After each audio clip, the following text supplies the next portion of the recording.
Well, hello there folks, welcome back to The Whiskey Friend with me, Alan. Yes, it's another week, it's another new video.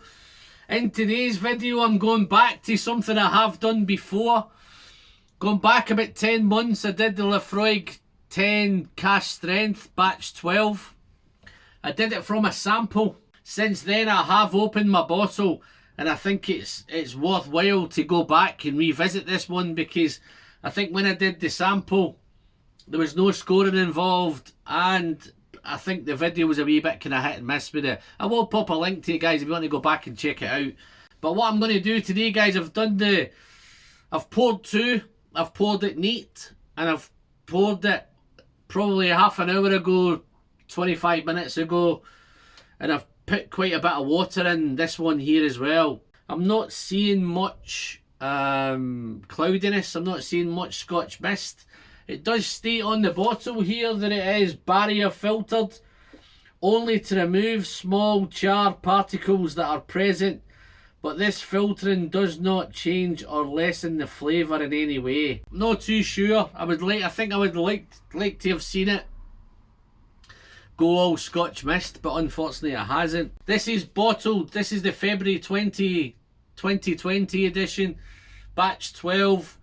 And it's bottled at a whopping 60.1. I'm going to give it a quick nose and a quick taste without water. It's probably a first for the channel that I've added water, because I do think this one really needs water. And as I've had a wee bit of time with it in the bottle, as you can see, it's gone down a little bit now. For me, this is one that certainly needs the impact of water. So I'll give you a quick one on the nose. I've had it covered up as usual, guys. Whiskey Friend coin. So on the nose, it's neat. It's super pungent. It's, as soon as I take that coin off, the whole shed is just that peaty, smoky, briny, iodine, vegetal, smoked meats, aromatic. It's just a typical Laphroaig. And guys, it's one of those drams, you're either going to love it or you're going to hate it.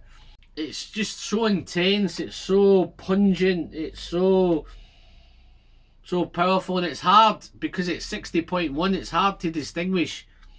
Saying that, when I put my nose in it, there's not much an alcohol nip. I can get pretty much my nose in there, but it's hard to find past that smoky, sooty, pungent. Picking up a little bit of apples and pears now, a little bit of fruit and a little bit of toffee. But other than that, there's not a lot on the nose in this one. It's just a typical Laphroaig, and it's 60.1. It's really overpowering. So let me have a quick sip on the palate of this, and I'll give you what I get, and then I'm going to spend a wee bit more time with the watered one.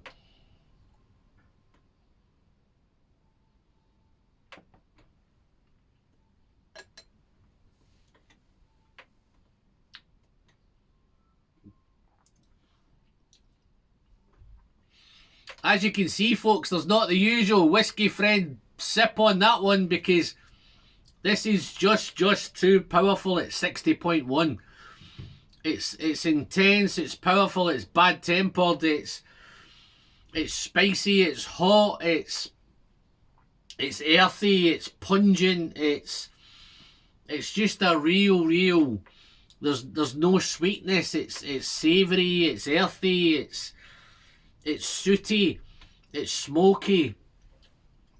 As I say, this is something, guys, if you're a real mad peat head, or you're into your peated whiskies, your peated drams, then this is probably, if you're a Laphroaig lover, this is going to be right up your street. For me, it's taken a wee bit more time for me. I've spent a bit of time with this in the bottle, so I'm glad it's taken me 10 months to come back to it. But for me, this one for me is better with water, so I'm gonna dive in. Let me get rid of that one there, guys. So I'm going to dive into this one with the water. Let's see, I'm a wee bit disappointed there's no Scotch mist in that one, so it looks like it has been chill filtered to death, which is a shame. But now with the water, it's much more friendly, it's much more inviting. It's still earthy, it's still aromatic, It's still Laphroaig, but it's a little bit more fruity now. There's massive iodine on this one. It's that massive Band-Aid, typical Laphroaig, but there's now you can get the seaweed, the sea breeze, the saltiness. So the real vegetable, is everything here. There's herbal going on. Those smoked meats going on with this one is real nice. And then as you really get into it, that fruitiness, the pears, the apples, a little bit of stewed apple, a little bit of stewed pear, a little bit of toffee and fudge, definitely some sweet vanilla. It's a little bit sweeter as well with water. Without water it's just so earthy, sooty. But with this one, is that nice now, it's more kind of bonfire smoke. It's a wee bit more sensible. It's still medicinal. It's that typical Laphroaig, but I think the water definitely brings this down. So let's see how it goes on the taste. Slanch and down the hatch.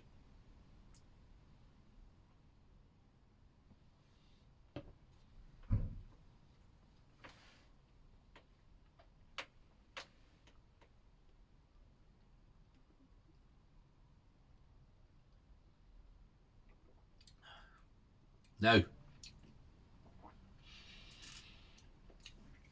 I've put quite a bit of water in that, guys, and it's still intense, it's still powerful, it's spicy now. It's a real spicy dram. Some dried wood going on. There's a dried wood note there, damp wood.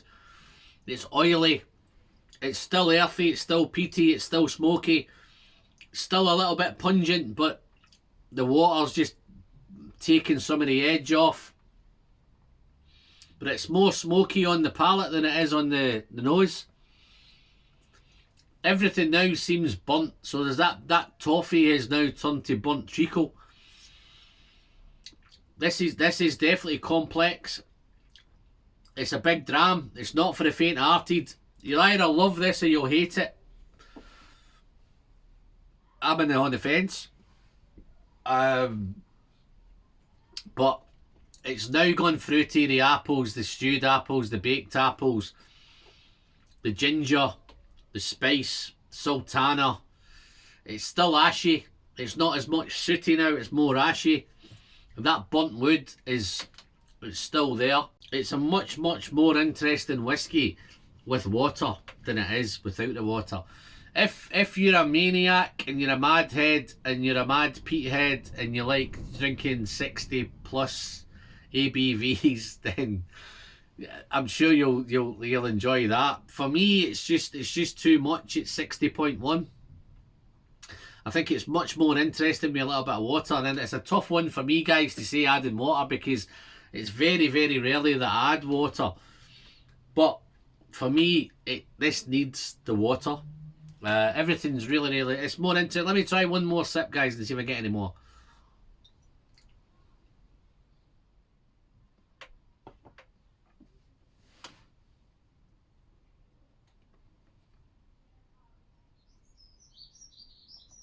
Wow, yeah, this is definitely a big dram. It's a big hitter. I picked this up for a bargain at £50, which is phenomenal. 60.1. I don't even, again, it's the first, I think it's the first one I've had that over 60. I think the one before it was 58.6. So this is just dropped into the 60 mark, so 60.1. But yeah, it's much more, it's smoky, it's still pungent, it's still peaty, but it's got that wee bit of fruit going on.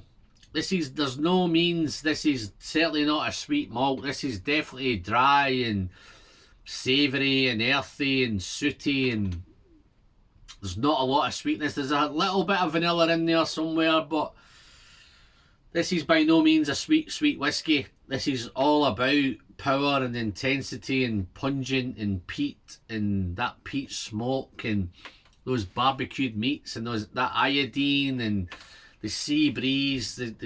It's just a wonderful.